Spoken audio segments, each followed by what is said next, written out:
जय हिंद दोस्तों। तो आज इस वीडियो में हम लोग सीखने वाले हैं क्या है टीडीएस यानी कि टैक्स डिडक्टेड टैक्स सोर्स। ये वीडियो बहुत ही छोटा होने वाला है एंड बहुत ही कम समय में आप लोग सीख जाएंगे डायरेक्ट टैक्सेशन का एक बहुत ही important concept that is TDS, that is tax deducted tax source. तो वीडियो को पूरा एंड तक देखिएगा, होप आप लोगों को यह समझ में आएगा। Thank you.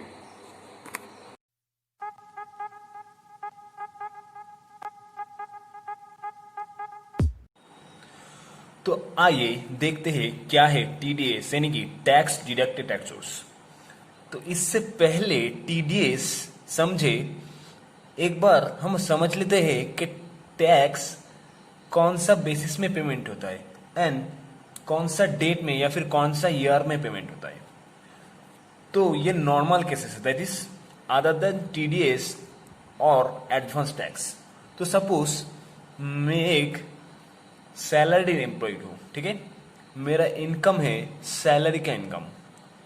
ओके, मैं एक जॉब करता हूं एंड मेरे को एम्प्लॉयर से मिलता है salary. So salary is my income, ठीक है। सैलरी पे मेरे को टैक्स देना पड़ेगा। तो सपोज प्रीवियस ईयर है 2018-19 यानी कि 1 अप्रैल 2018 से 31 मार्च 2019 प्रीवियस ईयर में, ठीक है। तो इस ईयर में जो सैलरी इनकम मैंने किया है, सैलरी इनकम, ठीक है, इस ईयर में जो सैलरी इनकम किया है उसके ऊपर टैक्स मैं कब पेमेंट करूंगा? असेसमेंट ईयर में। ओके, सो असेसमेंट ईयर मतलब स्टार्ट होता है कब? ऑन और आफ्टर 1 अप्रैल 2019 यानी कि 31 मार्च ऑफ 2019 तक मेरा होता है प्रीवियस ईयर, जिस ईयर में मैं इनकम करता हूं, जिस ईयर में मैं सैलरी मेरे को मिलता है, ठीक है। एंड असेसमेंट ईयर कब स्टार्ट होता है? 1 अप्रैल 2019, that is immediately after end of the previous year. Okay, तो नॉर्मल केस में हम टैक्स कब पेमेंट करेंगे? सपोज हम रिटर्न फाइल कर रहे हैं, that is return of income file कर रहे हैं 31 मई को, ठीक है, 31 मई 2019 को, ठीक है। तो प्रीवियस ईयर 18-19 के लिए मेरा रिटर्न सबमिट का डेट नॉर्मल इंडिविजुअल का है 31 जुलाई तक, ठीक है। 31 जुलाई 2019 के अंदर मेरे को रिटर्न सबमिट करना है एंड उसी वक्त एसएससी को टैक्स पेमेंट करना है रिटर्न सबमिट करते वक्त, ठीक है। तो देखो इनकम में अर्न कब कर रहा हूं? 1 मार्च 2018 से, सॉरी 1 अप्रैल 2018 से 31 मार्च 2019 एंड उस इनकम में, उस इनकम के ऊपर टैक्स कब पे कर रहा हूं? इस केस में 31 मई 2019 यानी कि प्रीवियस ईयर की इनकम मैं पे कर रहा हूं नेक्स्ट ईयर में, दैट इज असेसमेंट ईयर में। ओके, तो ये नॉर्मल केस है। जब मैं रिटर्न सबमिट करता हूँ नेक्स्ट ईयर में, तो प्रीवियस ईयर के इनकम के ऊपर जो टैक्स है उसको कैलकुलेट करके गवर्नमेंट को पे करना पड़ेगा ऑन द डेट ऑफ, या फिर उसके थोड़ा पहले return of income.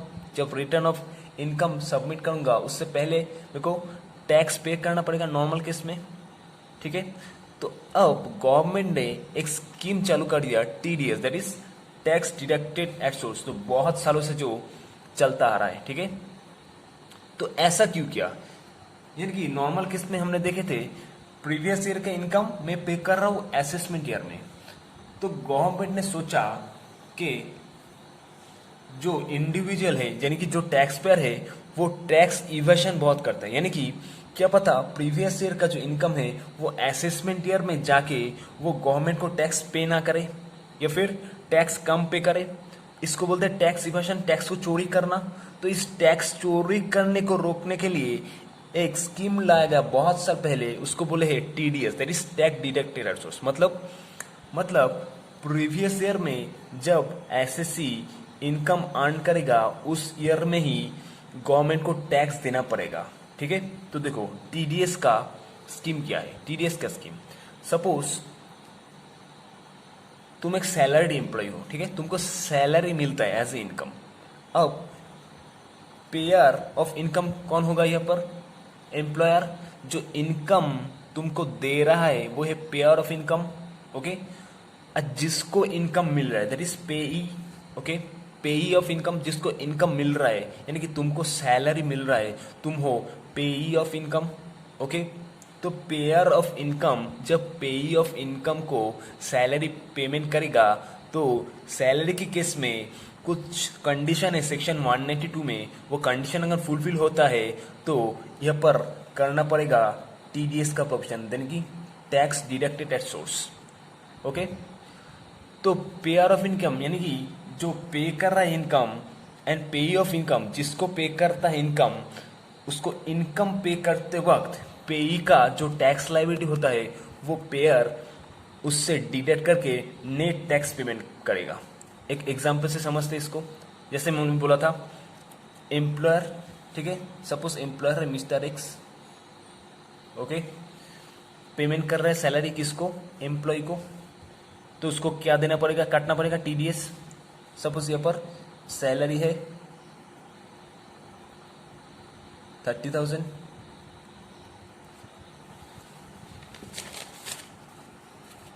Okay, salary है 30,000। सपोज एक महीने का सैलरी है 30,000, सॉरी इसको कर देते हैं 1 लाख कर देते हैं, ठीक है। एक महीने की सैलरी है 1 लाख, ठीक है।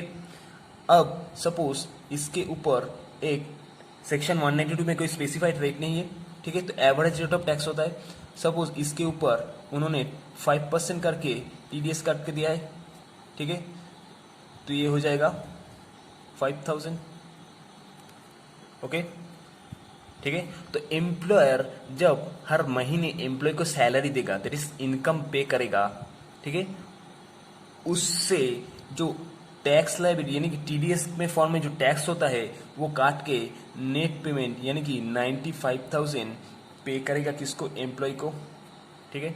तो देखो एम्प्लॉय को टैक्स कब पे करना था नॉर्मल केस में, जब रिटर्न ऑफ इनकम भरेगा वो, ठीक है, यानी कि असेसमेंट ईयर में। लेकिन टीडीएस में जब employer that is payer of income salary पे करेगा पेई ऑफ इनकम को, तब सैलरी पे करते वक्त ही यानी कि प्रीवियस ईयर में ही उसका TDS that is tax liability कुछ पोर्शन काट लेगा, यानी कि यहाँ पर 5,000। तो 95,000 जो नेट पेमेंट है वो नेट पेमेंट उस महीने में करेगा, यानी कि 1 लाख से 5,000 डिडक्ट कर जो नेट पेमेंट है वो ही एज ए सैलरी एम्प्लॉय को पे करेगा। So this is TDS, okay. ये सैलरी में भी हो सकता है या फिर बहुत सारा सेक्शन दिया हुआ है टीडीएस के चैप्टर में, ठीक है, टीडीएस चैप्टर के बहुत सारा सेक्शन दिया हुआ है, बहुत सारा नेचर ऑफ पेमेंट दिया हुआ है, जैसे रेंट, ठीक है, जैसे कमीशन, ऐसे करके बहुत सारा पेमेंट में भी अगर कंडीशन फुलफिल करे तो टीडीएस का प्रोविजन आता है, यानी कि जिस ईयर मेरा इनकम हो रहा है उस ईयर ही एसएससी का पेमेंट करते वक्त पेयर ऑफ इनकम, ठीक है, पेयर ऑफ इनकम डिडक्ट करेगा क्या, TDS that is tax income से। एंड जो नेट पेमेंट है यानी कि यहाँ पर नेट पेमेंट हमने देखा 95,000 that is 1 lakh minus tax that is TDS 5,000 equals to 95,000। जो नेट पेमेंट है वो पेयर ऑफ इनकम यानी कि यहाँ पर एम्प्लॉयर पेई ऑफ इनकम यानी कि एम्प्लॉय को पे करेगा, ठीक है। अब ये जो टीडीएस है ये टीडीएस एम्प्लॉयर खुद के पॉकेट में नहीं रख देगा टैक्स काट के, ये टैक्स किसको पे करेगा, गवर्नमेंट को, ठीक है, क्योंकि अल्टीमेटली तो गवर्नमेंट को पेमेंट करना पड़ता है टैक्स। सो एम्प्लॉयर टैक्स पे कर देगा गवर्नमेंट को, ओके, ठीक है, समझ में आई बात। तो ये है टीडीएस का पूरा प्रोविजन।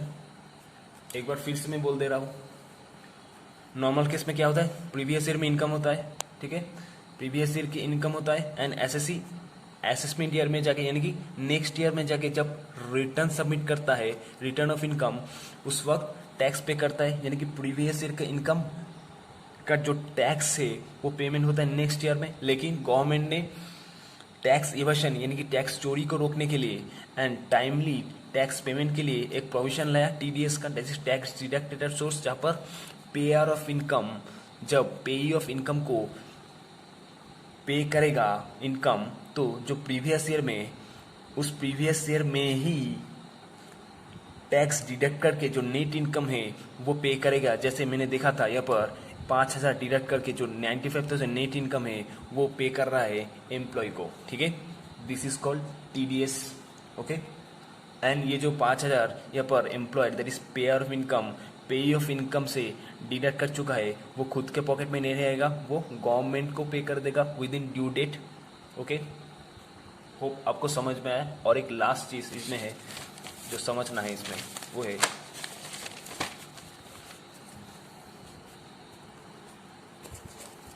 सपोज प्रीवियस ईयर है तुम्हारा 1920, ठीक है, जिसका एक्सपेंडिचर है 2021, पता है तुमको। अब टीडीएस बाय एम्प्लॉयर, यानी कि हर महीने में टीडीएस काटते काटते एम्प्लॉयर ने टोटल 3,80,000 का टीडीएस काट चुका है। यानी कि पूरा एक साल में 3,80,000 का TDS that is tax deducted source कर चुका है एम्प्लॉयर ने, ठीक है। अब असेसमेंट ईयर में जाके ऑब्वियसली रिटर्न सबमिट करेगा, दैट इज एम्प्लॉई पेई ऑफ इनकम रिटर्न सबमिट करेगा, एंड उस वक्त वो फिर से टैक्स लायबिलिटी कैलकुलेट करेगा उसका, ठीक है। तो सपोज प्रीवियस ईयर में उसने टोटल सैलरी उसको मिला है 20 लाख, ओके। प्रीवियस ईयर में उसका टोटल सैलरी मिला है 20 लाख, ओके। अब उसके ऊपर टैक्स लायबिलिटी आता है, तुम कैलकुलेट करके देखना, 4,29,000, ओके। तो प्रीवियस ईयर में जो इनकम कर चुका है उसके ऊपर टैक्स लायबिलिटी आता है 4,29,000। अब सवाल ये उठता है, ये जो 4,29,000 है, तो क्या ये नेक्स्ट ईयर में जाके पूरा 4,29,000 ही गवर्नमेंट को पे करेगा, या फिर टीडीएस का अमाउंट एडजस्ट होगा? ऑब्वियसली टीडीएस का अमाउंट एडजस्ट होगा, क्योंकि ये 20 लाख में जो टैक्स लायबिलिटी आ रहा है 4,29,000, उसमें से ऑलरेडी एम्प्लॉयर ने उससे टैक्स काट चुका है प्रीवियस ईयर में as a form of TDS, ठीक है। समझ में आई बात? प्रीवियस ईयर में ऑलरेडी 3,80,000 एम्प्लॉई से एम्प्लॉयर ने काट चुका है। तो अब हम जब 4,29,000 मेरा टोटल टैक्स लायबिलिटी है, उससे मैं ऑब्वियसली एडजस्ट करूंगा, जो कि प्रीवियस ईयर में ही में से काट चुका है, ठीक है, मेरे से काट चुका है टीडीएस। ऑब्वियसली नेस होगा यहाँ पर 4,29,000 माइनस 3,80,000, तो नेट टैक्स लायबिलिटी 49,000, जिसको गवर्नमेंट को पे करना पड़ेगा, पे टू गवर्नमेंट ओनली 49,000 गवर्नमेंट को पे करेगा। कौन? एम्प्लॉई असेसमेंट ईयर में जाके जब वो रिटर्न सबमिट करेगा। समझ में आई बात? तो ये भी चीज़ ध्यान रखना, जब वो टैक्स लायबिलिटी कैलकुलेट करेगा एंड उसके ऊपर जो टैक्स लायबिलिटी आएगा, ऑब्वियसली उसके साथ हम प्रीवियस ईयर में जो टीडीएस यानी कि पेयर ने जो टीडीएस डिडक्ट करके रखा है वो लेस करके ही नेट टैक्स लायबिलिटी गवर्नमेंट को पे ही पे करेगा, क्योंकि ऑलरेडी टीडीएस तो डिडक्ट कर चुका है, ठीक है। होप आपको समझ में आया।